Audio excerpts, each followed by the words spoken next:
हाँ दोस्तों, नमस्कार। मैं आपका अपना Dharmendra Kumar Bhaskar mind coaching Sikar YouTube channel पर आपका तहे दिल से हार्दिक स्वागत और अभिनंदन करता हूँ। पिछले अपन वीडियो के अंदर एक अपन टॉपिक लेके चल रहे थे प्रॉफिट एंड लॉस। उससे संबंधित कुछ बेसिक जानकारियों के बारे में अपन ने कल की क्लास में और उससे पहले के क्लास में अपन ने पढ़ा था। आज की क्लास में अपन उससे संबंधित आगे की जानकारियों से संबंधित अपन चर्चा करते हैं। बेझिझक आपको किसी भी प्रकार के क्वेश्चन में कोई भी डाउट हो टॉपिक से रिलेटेड तो आप बिल्कुल पूछ सकते हैं। तो आज की क्लास में अपन कुछ कॉन्सेप्ट लेके चलते हैं। उन कॉन्सेप्टों पर आधारित एग्जाम में अपने पास कैसे प्रश्न पूछे जाते हैं और उन प्रश्नों को इजी वे में अपने को बहुत आसान मेथड से और बहुत कम समय में अपने को क्वेश्चन को किस प्रकार से अटेम्प्ट करना है, वो चीज आज की क्लास में अपन देखते हैं। तो देखिएगा, कई बार क्या होता है, दो प्रकार के क्वेश्चन होते हैं एग्जाम में बनते हैं, जिनमें क्वेश्चनों के अंदर कुछ कंडीशन दी हुई होती है। पहले उन कंडीशनों को समझते हैं और उसके बाद में अपन उस क्वेश्चन को किस प्रकार से बहुत जल्दी से जल्दी इस क्वेश्चन को हल कर सकते हैं, वो सारी चीज आज की क्लास में अपन पढ़ने वाले हैं। ठीक है, बहुत आसान से मेथड के क्वेश्चन बनते हैं। जैसे आज की क्लास का सबसे पहला क्वेश्चन स्टार्ट करने वाले हैं, तो उससे पहले एक बार मैं फिर आप सभी से कहूंगा कि जो भी लोग लाइव बैठे हैं, वीडियो देख रहे हैं ऑनलाइन क्लास में, वो आप सभी ज़्यादा से ज़्यादा वीडियो को शेयर कीजिएगा और लगातार पूरे वीडियो को आप देखते रहिएगा। यहाँ माइंड कोचिंग का पूरा स्टाफ है, जो मेंबर है, एक मंच है स्टाफ का, वो सारे आपके बीच कहीं ना कहीं उपस्थित होते हुए मिल जाएंगे। तो आज की क्लास का अपन पहला क्वेश्चन स्टार्ट करते हैं और उस क्वेश्चन के आधार पर यदि मैं चर्चा करूं तो देखिएगा, यहां एग्जाम से संबंधित पहला क्वेश्चन आपसे एक वस्तु के क्रय मूल्य से संबंधित कोई क्वेश्चन बनता है कि आपको प्रश्न के अंदर वस्तुओं का क्रय मूल्य हमेशा समान दिया हुआ हो सकता है। जैसे पहला क्वेश्चन है, पहला क्वेश्चन इस प्रकार से है कि सर दो समान क्रय मूल्य की वस्तु, दो समान क्रय मूल्य की वस्तु, जिन वस्तुओं का क्या समान है सर, वस्तुओं का क्रय मूल्य समान है। दो समान क्रय मूल्य की वस्तुओं में से पहली वस्तु को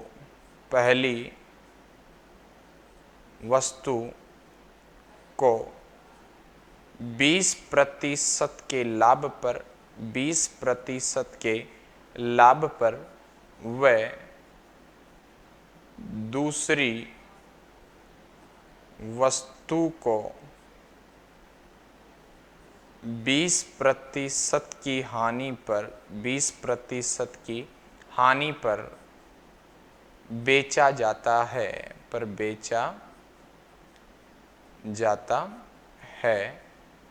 तो लाभ व हानि प्रतिशत ज्ञात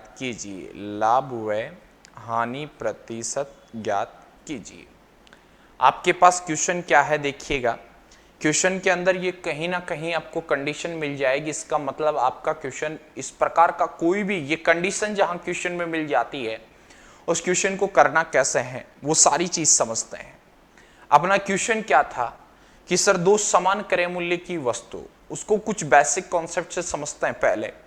जैसे मैं सर आपसे एग्जाम्पल के आधार पर समझाना चाहूं कि दो समान क्रय मूल्य की वस्तु, जैसे सपोज करो आप कहीं चले गए बाजार में, वहां से आपने सर दो वस्तुएं खरीदी, जिन दोनों वस्तुओं का कौन सा मूल्य समान है, क्रय मूल्य समान है।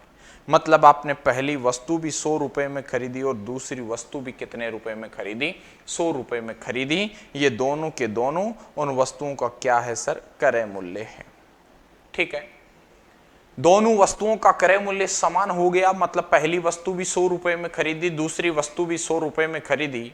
और जो प्रतिशत आंकड़े निकाले जाते हैं, अक्सर जब एग्जाम्पल के आधार पर कोई भी डाटा माना जाता है, वो जनरली 100 माना जाता है। वो इसलिए माना जाता है, मैं बता देता हूं, मानना जरूरी नहीं है कि अपन 100 ही माने, किसी भी प्रकार का कोई भी डाटा मान सकते हैं, लेकिन प्रतिशतों के आधार में बदलने व तोड़ने के लिए उन प्रतिशत के मान का आधार 100 होने के कारण इन मानों को या इन प्रश्नों को क्रय मूल्य हो या कोई भी प्रकार का मूल्य हो, कोई भी डाटा क्यों ज्ञात ना करना हो, वहां पर जनरली अपन 100 ही मानते हैं, जिससे क्वेश्चन होता है वो बड़ी आसानी से हल हो जाता है। ठीक है ना।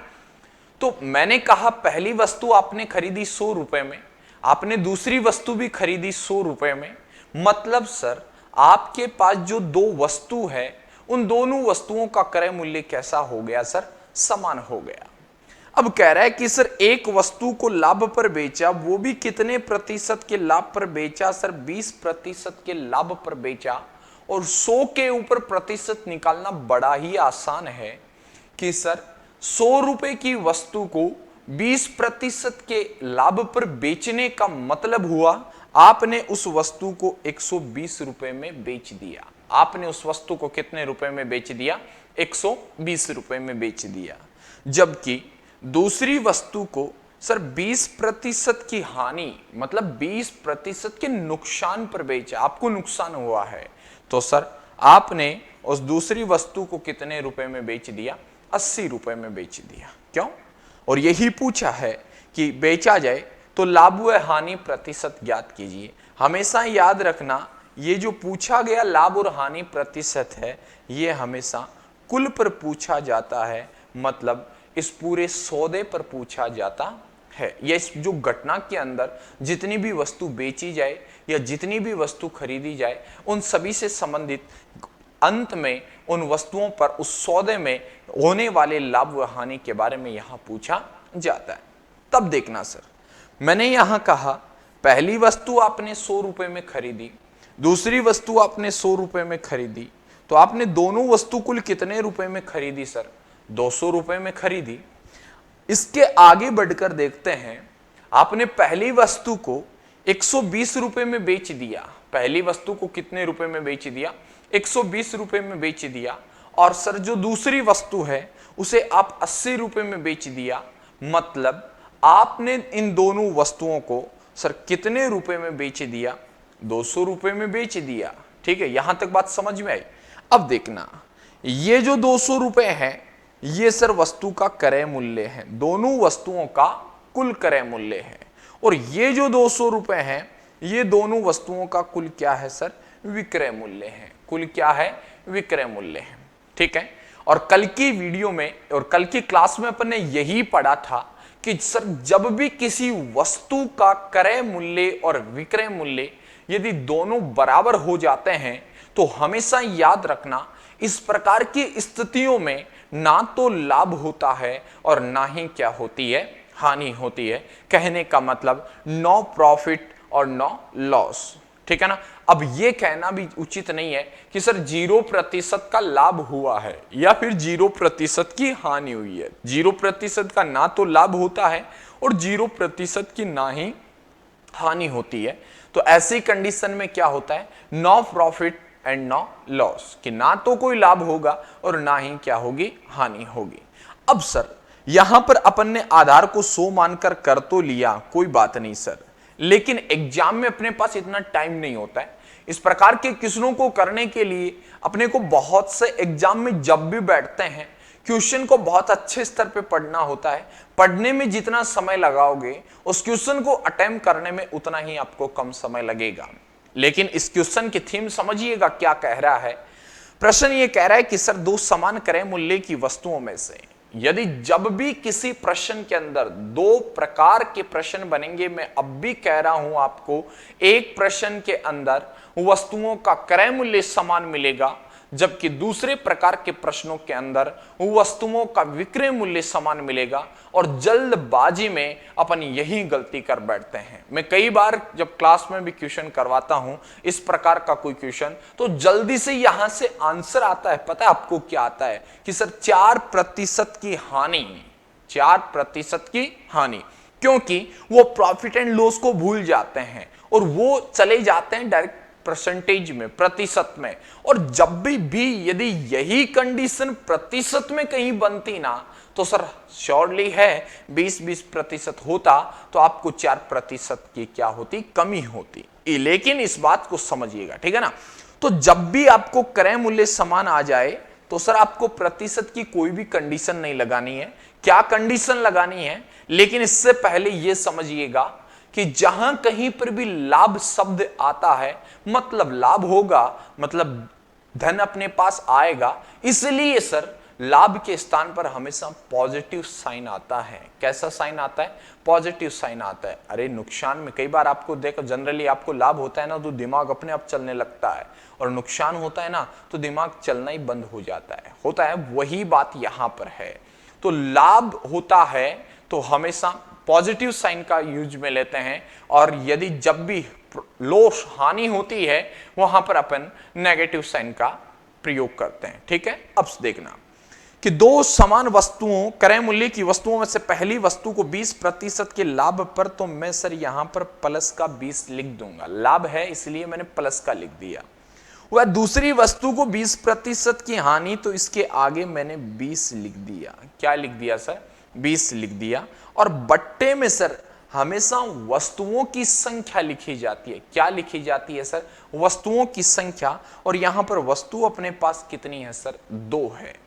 ठीक है, तो देखिएगा प्लस का 20 और माइनस का 20, और बट्टे में मेरे पास कितना आ गया सर? 2 आ गया।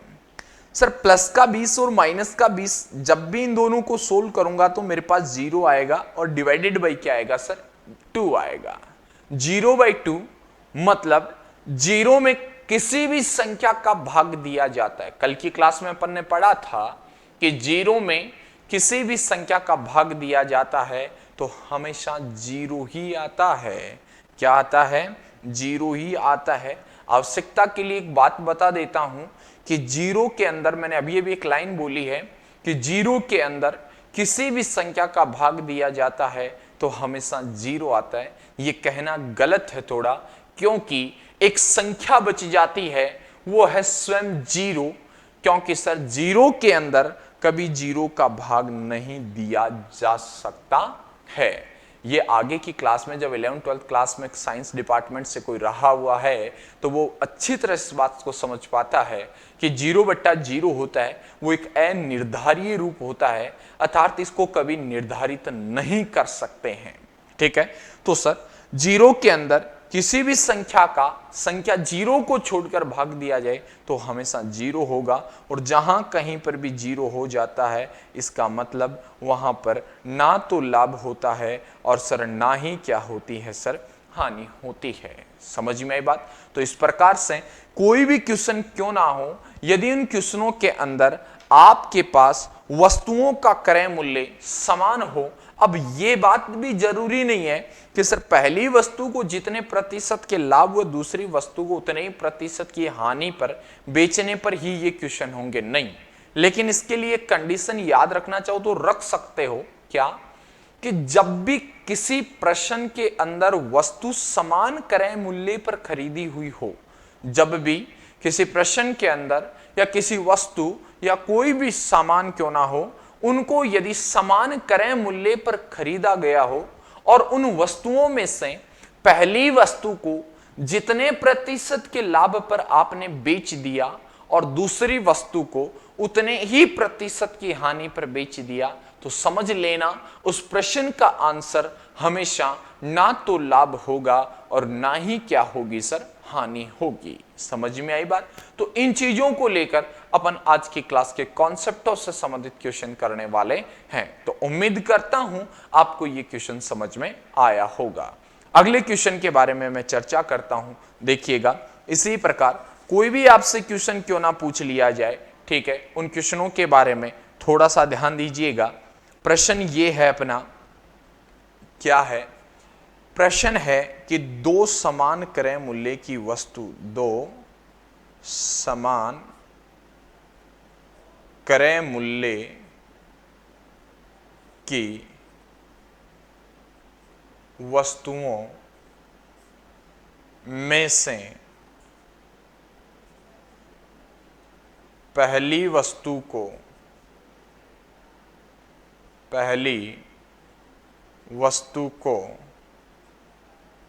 15% के लाभ पर व दूसरी वस्तु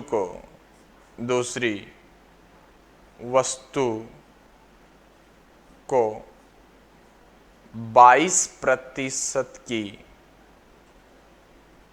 हानि पर बेचा जाता है तो पूरे सौदे में लाभ व हानि प्रतिशत ज्ञात कीजिए। क्वेश्चन क्या था अपना, वो क्वेश्चन समझिएगा। क्वेश्चन सेम उसी प्रकार से है। क्वेश्चन अपना दो समान क्रय मूल्य की वस्तुओं में से पहली वस्तु को 15% के लाभ पर व दूसरी वस्तु को 22% की हानि पर बेचा जाता है तो पूरे सौदे में लाभ व हानि प्रतिशत ज्ञात कीजिए। बड़ा आसानी सा प्रश्न है, सेम उसी कॉन्सेप्ट पे है, ठीक है ना। तो अपने को ज्यादा कोई भी मेथड यूज में नहीं लेने, बस आपको यही याद रखना है कि क्वेश्चन के अंदर समान क्रय मूल्य आ गया। क्वेश्चन के अंदर क्या आ गया सर, समान क्रय मूल्य आ गया। तो ऐसी कंडीशन पर अपने को क्या करना है, पहली वस्तु लाभ पर बेची गई इसलिए प्लस का 15 हो गया, ठीक है। दूसरी वस्तु को 22% की हानि पर बेचा गया तो माइनस का 22 हो गया। और बट्टे में सर वस्तुओं की संख्या, इस प्रश्न के अंदर वस्तुओं की संख्या अपने पास कितनी है सर, 2 है, इसलिए इसके अंदर कौन सी संख्या का भाग देंगे, 2 का भाग देंगे। सर प्लस के 15 और माइनस के 22 बराबर कितना हो जाएगा, देखिएगा ऋणात्मक संख्या बड़ी होने के कारण संख्याओं को, एक बात आपको जनरली बता देता हूं कि संख्याओं को हमेशा जोड़ा जाता है, कभी भी घटाया नहीं जाता है। तो -15 में -22, क्योंकि अपन यहां लिख देते हैं, अपन जानते हैं कि धनात्मक संख्या और ऋणात्मक संख्याओं को गुणा करने पर हमेशा अपने पास कैसी संख्या प्राप्त होती है, ऋणात्मक संख्या। वास्तव में इनको लिखा जाता है, वो कुछ इस प्रकार से लिखा जाता है कि प्लस के 15 और प्लस माइनस के 22 और बट्टे में कितना सर, 2, ठीक है। धनात्मक संख्या भी हमेशा जुड़ती है, ऋणात्मक संख्या भी हमेशा जुड़ती है, धनात्मक और ऋणात्मक संख्या भी हमेशा जुड़ती है, ऋणात्मक और धनात्मक संख्या भी हमेशा क्या होती है, जुड़ती है। कहने का मतलब कभी भी संख्याएं घटती नहीं है, केवल और केवल क्या होती है सर, जुड़ती है। बस साइन का ध्यान रखना।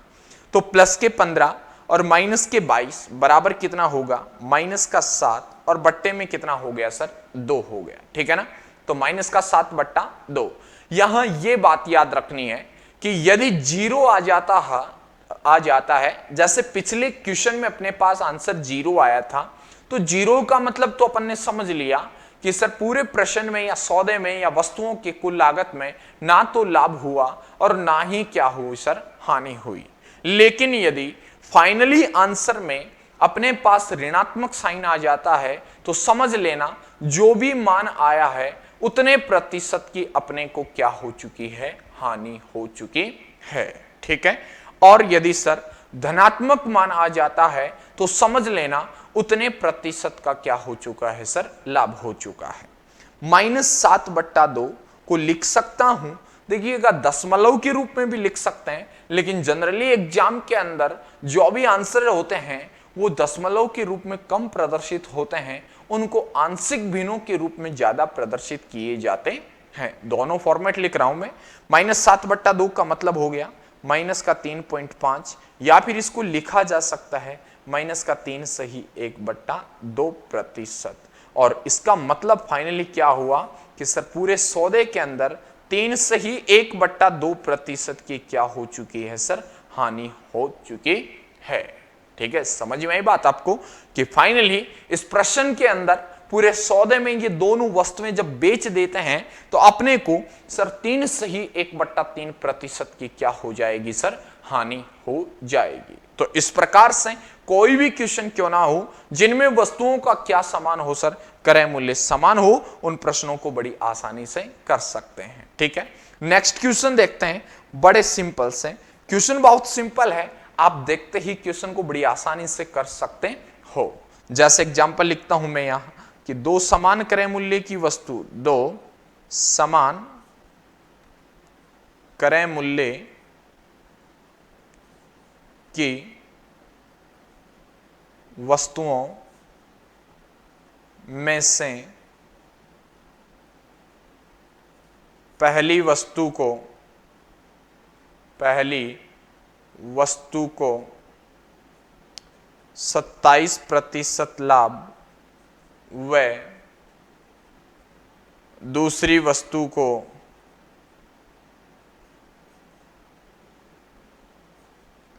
तेरह प्रतिशत की हानि पर बेचा जाए तो लाभ व हानि प्रतिशत ज्ञात कीजिए। ठीक है ना, क्वेश्चन बड़ा आसान है।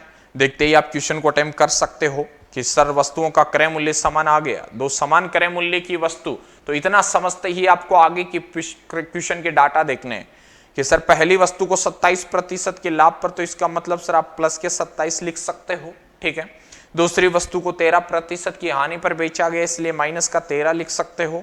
बट्टे में वस्तुओं की संख्या अपने पास कितनी होगी सर, 2 होगी।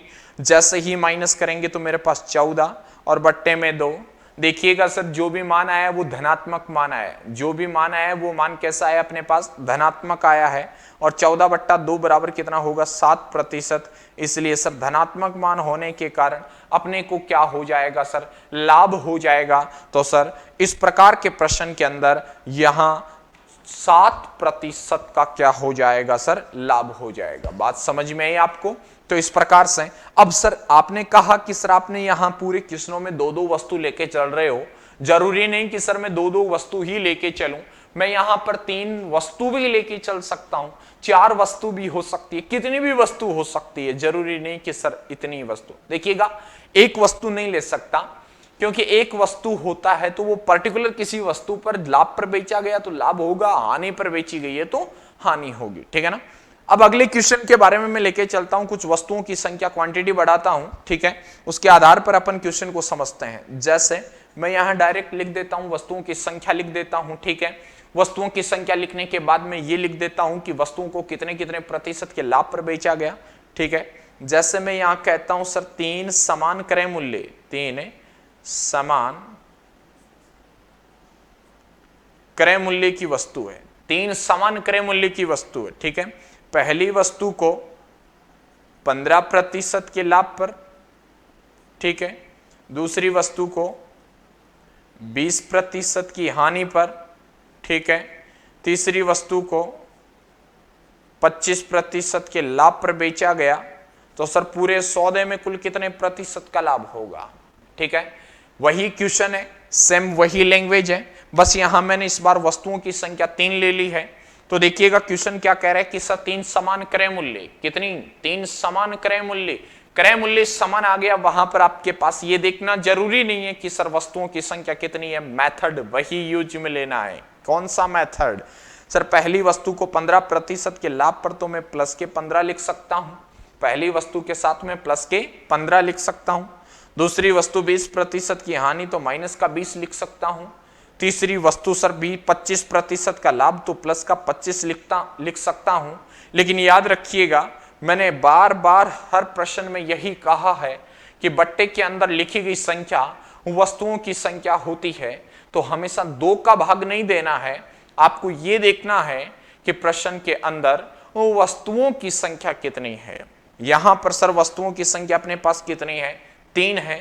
3 होने के कारण इसके अंदर कौन सी संख्या का भाग देंगे, 3 का ही भाग देंगे।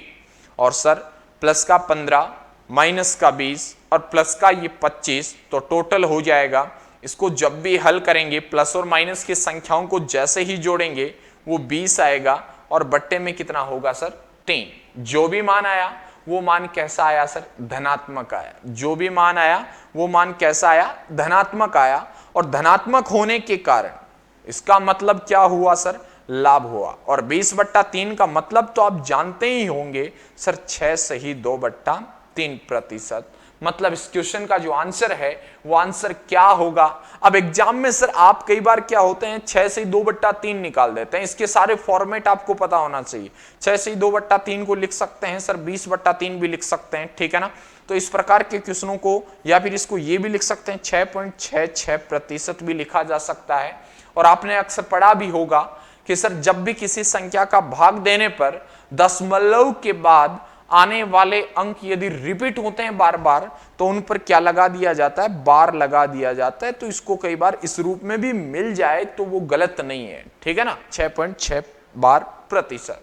तो सर यहां पर जो आंसर होगा वहां पर लाभ होगा और वो कितने का होगा सर, 6 सही 2/3% का होगा। उम्मीद करता हूं समझ में आया होगा। मैं क्वेश्चन और लिखता हूं इसी के आधार पर, ठीक है। जैसे मैं यहां कितनी वस्तु लेता हूं कि सर 3 समान क्रय मूल्य की वस्तु, 3 समान क्रय मूल्य की वस्तु, मैं पहली वस्तु को सर यहां मैं बोल देता हूं कि 20% की हानि पर बेचा गया, ठीक है। दूसरी वस्तु को सर यहां पर लिख देता हूं 30% की हानि पर बेचा गया, ठीक है। तीसरी वस्तु को मैं यहां पर लिख देता हूं सर 12% के लाभ पर बेचा गया। तो उस पूरे सौदे में कुल कितने प्रतिशत का लाभ हुआ, कुल कितने प्रतिशत की क्या होगी, हानि होगी, ठीक है ना। सेम वही प्रश्न है, तो क्या करना है अपने को, वही मेथड है।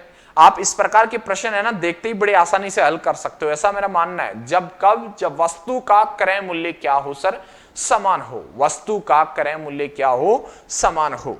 तो आपको 20% की हानि का मतलब -20 लिखोगे, उसके बाद 30% की हानि का मतलब -30 लिखोगे, 12% का लाभ का मतलब +12 लिखोगे, और बट्टे में सर वस्तुओं की संख्या मेरे पास कितनी लिखी हुई है सर, 3 लिखी हुई है। तो देखिएगा -20 और -30 दोनों जुड़ेंगे तो -50 हो जाएंगे, और -50 में से +12 जोड़ूंगा, -50 में यदि मैं +12 जोड़ूंगा तो मेरे पास आएगा वो -38 आएगा, और बट्टे में कितना होगा सर, 3 होगा, यही होगा, ठीक है। माइनस का चिन्ह किसको रिप्रेजेंट करता है सर, माइनस का चिन्ह है वो हानि को रिप्रेजेंट करता है, ठीक है। माइनस का चिन्ह है वो हानि को रिप्रेजेंट करता है। इसका मतलब 38 में 3 का भाग देना है, कितनी बार चला जाएगा सर, 12 3 36 तो होता है, तो 12 सही 2/3% की मेरे पास क्या हो जाएगी, हानि हो जाएगी। क्या हो जाएगी, हानि हो जाएगी। तो ये 3 कंडीशन बेसिकली बनती है जब वस्तुओं का कौन सा मूल्य समान होता है, जब क्रय मूल्य क्या हो, समान हो, ठीक है। अब इसके दूसरे कॉन्सेप्ट पे चलते हैं अपन। कई बार क्या होता है, वस्तुओं का क्रय मूल्य समान ना होकर कई प्रश्नों में वस्तु का क्या होता है, विक्रय मूल्य समान होते हैं। क्या होते हैं, वस्तु का विक्रय मूल्य समान होते हैं, और उसी विक्रय मूल्य पर आधारित आज के क्लास में प्रश्न अटेम्प्ट करने वाले हैं, ठीक है। क्रय मूल्य से संबंधित प्रश्न जो भी बनता है ना, यूं समझ लीजिएगा सबसे आसान क्वेश्चन बनता है, लेकिन सबसे ज्यादा यदि कहीं पर कंफ्यूजन होता है ना, वो सर प्रश्नों के अंदर वस्तुओं के विक्रय मूल्य पर आधारित जो क्वेश्चन अटेम्प्ट होते हैं उस पर सर सबसे ज्यादा टाइम लगता है, क्योंकि अनेक प्रकार के क्वेश्चन बनते हैं, वहां पर अपने को सारी चीजें देखनी होती है कि लाभ प्रतिशत और हानि प्रतिशत दोनों सर बराबर है या नहीं है, दोनों में लाभ हो रहा है या दोनों में हानि हो रही है, एक में लाभ हो रहा है एक में हानि हो रही है, सारी चीजों को अपने को डिटेल से देखनी होती है। तो उस प्रकार के क्वेश्चन को एक तरफ डिटेल से पढ़ेंगे और बाकी तरफ अपन ये पढ़ेंगे कि एग्जाम में अपने को कैसे करना है, क्योंकि कई बार होता है वो शॉर्ट ट्रिक कॉन्सेप्ट होते हैं, वो बहुत मेथड आपने को जरूर साथ में लेके चलना है। यदि मेथड अपने पास है तो अपन सारी ट्रिकें बना सकते हैं, किसी भी क्वेश्चन की कैसी भी ट्रिक बना सकते हो, ट्रिक पर कभी भी नहीं चलना है अपने को। ट्रिक तो केवल लास्ट ऑप्शन है, जब अपन मतलब कॉन्सेप्ट समझ गए, कॉन्सेप्ट समझने के बाद में अपन ट्रिक को बहुत अच्छे से समझ सकते हैं। कई बार क्या होता है कि किसी क्वेश्चन के सॉल्यूशन की अपन ट्रिक डायरेक्ट बता देते हैं और वो अपने को चंद मिनट के लिए याद रहती है, क्योंकि सर यहां गणित में तो हर प्रश्न में अलग अलग ट्रिक, कितनी भी ट्रिक लगा सकते हो, इन ट्रिकों का कोई महत्व नहीं है। आपको जब तक कॉन्सेप्ट समझ में आ जाएगा तो सर आप उस कॉन्सेप्ट में से उस क्वेश्चन की हजारों ट्रिक बना सकते हो और एग्जाम में बैठने के बाद क्वेश्चन चंद मिनटों में कर सकते हो, बड़ा अच्छा लगेगा। लेकिन इसके साथ आपको थोड़ी प्रैक्टिस करनी होगी। तो आज अपन क्लास में चर्चा कर रहे हैं अभी वस्तुओं के जब विक्रय मूल्य क्या हो सर, समान हो। जैसे प्रश्नों के बारे में मैं चर्चा करता हूं, मैं यहां बोल देता हूं आपको कि सर 2 वस्तु है, मैं वस्तु 2 से ही लेकर चलता हूं, एक नहीं होती है, ठीक है। 3 भी ले सकते हो, 4 भी ले सकते हो, वो कंपलसरी नहीं है, ठीक है। 2 वस्तुओं में से, 2 वस्तुओं में से प्रत्येक को, 2 वस्तुओं में से प्रत्येक को 1200 रुपए में बेचा गया, 1200 रुपए में बेचा गया। जिससे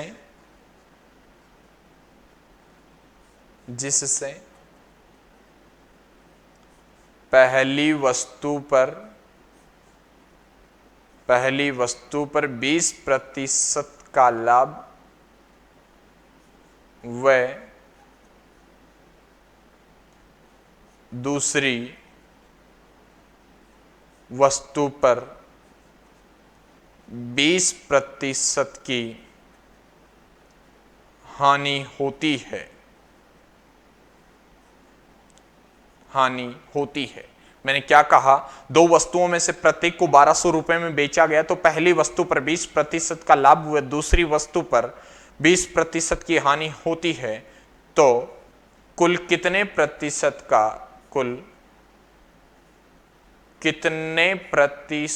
का लाभ व हानि होगी। ठीक है ना। इस बार देखिएगा सर, बेचने वाला मूल्य दिया हुआ है और आप जानते हैं सर, बेचने वाला जो मूल्य होता है ना, वो मूल्य सर वस्तु का कौन सा मूल्य होता है सर, विक्रय मूल्य होता है। ठीक है। यहां पर भी अपन हर क्वेश्चन के लिए अलग कंडीशन है, लेकिन अपने को बेसिकली थीम समझकर इस क्वेश्चन को अटेम्प्ट करना है। ठीक है। पहले मैं इस क्वेश्चन के मेथड से संबंधित चर्चा करता हूं कि ये क्वेश्चन बना क्या है और सर इसमें पूछा क्या है और वो ज्ञात कैसे किया जाता है। ठीक है।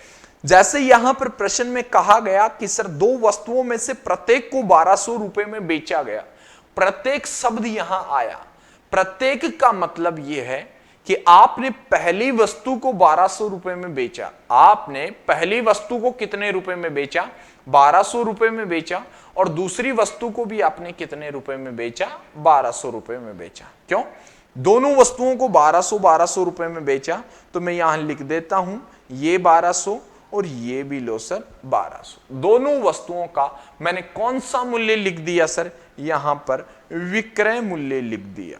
कौन सा मूल्य लिख दिया सर, विक्रय मूल्य लिख दिया। अब कह रहा है कि सर जब वह बेच देता है तो उसको पहली वस्तु पर 20% का लाभ होता है। और सर जब पहली क्लास थी उस पर मैंने आपको यह बात बताई थी कि वस्तु के क्रय मूल्य से विक्रय मूल्य कैसे ज्ञात करते हैं, और वस्तु के विक्रय मूल्य से वस्तु का क्रय मूल्य और क्रय मूल्य से विक्रय मूल्य कैसे ज्ञात करते हैं। ये दोनों कॉन्सेप्ट अपन ने पढ़े थे, बस उसी कॉन्सेप्टों पे अपन काम करने वाले हैं। ठीक है ना। मैंने कहा पहली वस्तु को आपने सर 20% के लाभ पर बेचा। कितने प्रतिशत के लाभ पर, 20%। तो क्रय मूल्य ज्ञात कर लेता हूं, और सर वस्तु के विक्रय मूल्य से क्रय मूल्य ज्ञात करते समय होने वाला लाभ प्रतिशत व होने वाली हानि प्रतिशत को हमेशा बट्टे में लिखा जाता है, मतलब नीचे लिखा जाता है। कब? जब वस्तु के विक्रय मूल्य से वस्तु के क्रय मूल्य को ज्ञात करना हो। लेकिन जब वस्तु के क्रय मूल्य से विक्रय मूल्य को ज्ञात करना हो तो लाभ और हानि को हमेशा कहां लिखा जाता है, ऊपर लिखा जाता है। ठीक है ना। तो सर जैसे ही मैं इसको सोल्व करूंगा, 120 का भाग दूंगा, यहां 10 बार चला जाएगा, और 10 गुणा 100 बराबर कितना हो जाएगा सर, 1000 रुपए हो जाएगा। मतलब पहली वस्तु थी कितने की, 1000 रुपए की, उसे बेचा कितने में गया सर, 1200 रुपए में, तो स्वाभाविक बात है लाभ हुआ। ठीक है। दूसरी वस्तु 1200 रुपए है सर, इस वस्तु को 20% की हानि पर बेचा गया, तो सर हानि हो या लाभ, दोनों को हमेशा कहां प्रदर्शित करना होता है, नीचे ही प्रदर्शित करना होता है। वह शर्त यही है कि सर यदि हानि होती है तो 100 में से घटाकर लिख देते हैं, और यदि सर लाभ होता है तो 100 में से जोड़कर लिख देते हैं। जैसे ही हल करूंगा, एक 0 से एक 0 कैंसिल हो गया। देखिएगा 4 का भाग जाता है, ठीक है, या 15 का भाग ही चला जाता है पूरा पूरा। ये लीजिएगा 15, और 15 गुणा 100 बराबर कितना हो गया, 1500। और इन दोनों को जैसे ही जोड़ा गया तो 2500 रुपए आ गया। ये क्या है सर, आपका कुल क्रय मूल्य। पहले इस क्वेश्चन की थीम समझिएगा। मैंने क्या किया इस प्रश्न के अंदर, मैंने इस प्रश्न के अंदर दोनों वस्तुओं का क्रय मूल्य ज्ञात कर लिया, क्योंकि आपसे इस प्रकार के प्रश्न में यह भी पूछा जा सकता था सर दूसरी वस्तु का क्रय मूल्य ज्ञात कीजिए, सर पहली वस्तु का क्रय मूल्य ज्ञात कीजिए। ठीक है। आपसे प्रश्न में क्रय मूल्य भी पूछा जा सकता था। आपसे फाइनली ये भी पूछा जा सकता पूरे सौदे में कुल कितने रुपए का लाभ हुआ, कितने रुपए की हानि हुई है। तो प्रतिशत मान ना पूछकर आपसे रुपए की कंडीशन पर भी लाभ हुआ हानि पूछी जा सकती थी। तो देखिएगा, पहली वस्तु को 1200 रुपए में बेचा, दूसरी वस्तु को 1200 रुपए में बेचा, मतलब दोनों को सर 2400 रुपए में बेच दिया। आपने दोनों वस्तुओं को खरीदा कितने रुपए में, 2500 रुपए की। अब जो टोटल वस्तु है उसको अपन एक वस्तु ले लेते हैं। मैंने ये कहा कि मेरे पास ये दो मार्कर हैं, ठीक है, मैं इन दोनों को बेचता हूं या खरीदता हूं, फाइनली इन दोनों को जो पैसा है उनको मैंने एक जगह ले लिया, तो क्या अब ये एक मार्कर बन गया? बन गया दोनों को एक जगह। तो मतलब मैंने इन दोनों मार्करों को 2500 रुपए में खरीदे थे। कितने रुपए में खरीदे थे? 2500 रुपए में खरीदे थे, और मैंने आपको ये सर 2400 रुपए में बेच दिए। तो मुझे क्या हुई सर? हानि हुई ना। और हानि तो वैसे ही निकालनी है। कैसे? हानि प्रतिशत बराबर हानि कितने की हुई, हानि मुझे 100 की हुई, बट्टे में वस्तु का हमेशा क्रय मूल्य निकाला जाता है और गुणा में कितना सर? प्रतिशत के लिए 100 लिखा जाता है। सर 2 जीरो से 2 जीरो क्या हो गया? कैंसिल हो गया। और 25 का भाग दिया 100 में कितनी बार चला गया? 4। इसका मतलब मुझे फाइनली सर 4% की क्या हुई? हानि हुई। अब सर एग्जाम में अपन क्या करते हैं, हर चीज ये चीज पढ़ी भी तो होती है कि अपने को ऐसे ऐसे करने हैं, लेकिन जल्दबाजी में क्रय मूल्य की कंडीशन विक्रय मूल्य में लगा देते हैं और विक्रय मूल्य की कंडीशन क्रय मूल्य में लगा देते हैं। तो इस बात का विशेष ध्यान रखना है। अब सर फाइनली अपने पास आंसर आ गया 4% की हानि, लेकिन एग्जाम में कैसे करना है? तो याद रखना एग्जाम के अंदर कि जब भी यदि सर आपके पास वस्तु का विक्रय मूल्य समान हो, वस्तु का कौन सा मूल्य समान हो? विक्रय मूल्य समान हो, और उन विक्रय मूल्य समान में से पहली वस्तु को आपने जितने प्रतिशत पे लाभ हुआ और हानि, कहने का मतलब प्रश्न के अंदर दिए गए लाभ प्रतिशत व हानि प्रतिशत का संख्यात्मक मान यदि बराबर हो, दिए गए मान का संख्यात्मक मान यदि बराबर हो, तो सर वहां हमेशा क्या होगी? हानि होगी। वहां हमेशा क्या होगी? हानि होगी। और वो हानि होगी कितने की, वो भी समझिएगा। बराबर प्रतिशत मानों का गुणनफल बट्टा 100। पहली वस्तु को 20% के लाभ पर बेचा गया, दूसरी वस्तु को 20% की हानि पर बेचा गया। उन दोनों प्रतिशत मानों का गुणनफल बट्टा 100। 2 जीरो से 2 जीरो कैंसिल हो गया, और आपके पास फाइनली जो आंसर है वो आ गया सर कितना? 4% की हानि। समझ में आई बात? उम्मीद करता हूं आपको आज की क्लास में ये दोनों कॉन्सेप्ट बहुत अच्छी तरह से समझ में आए होंगे। बाकी की चर्चा अपन कल की क्लास में करने वाले हैं। तो एक बार फिर से आप सभी का माइंड कोचिंग सीकर की ओर से तहे दिल से मैं शुक्रिया अदा करना चाहता हूं, और मिलते हैं कल की क्लास में। जय हिंद, जय माइंड।